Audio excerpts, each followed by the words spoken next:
भैया भइल प्याज महंगा कैसे मुर्गा बनी हो भैया भइल प्याज महंगा कैसे मुर्गा बनी हो।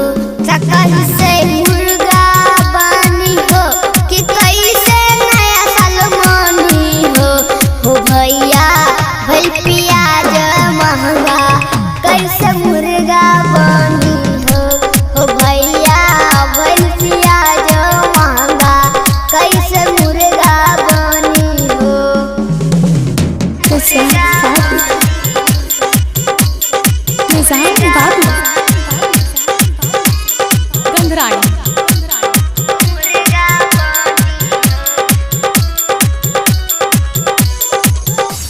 तो सालो भर पर आई न्यू ईयर हमरा से मिले आई डियर तो हमरा से मिले आई डियर।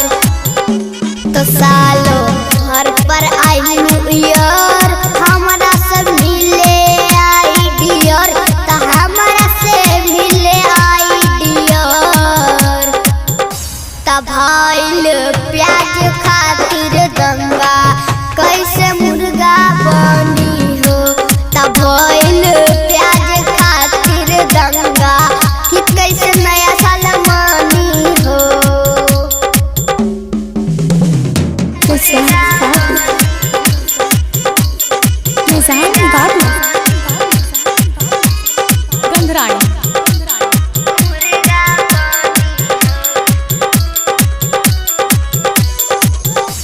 तो बाजार जकले अली लहसुन प्याज दम सुनी मत सुन प्याज दम सुनी मत सुन।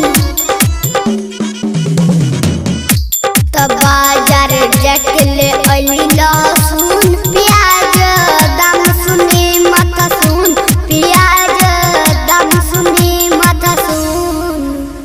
तो शंकर रेट सुनाबे प्याज के मुर्गा कैसे बनी हो भैया भइल प्याज महंगा मुर्गा कैसे बनी हो।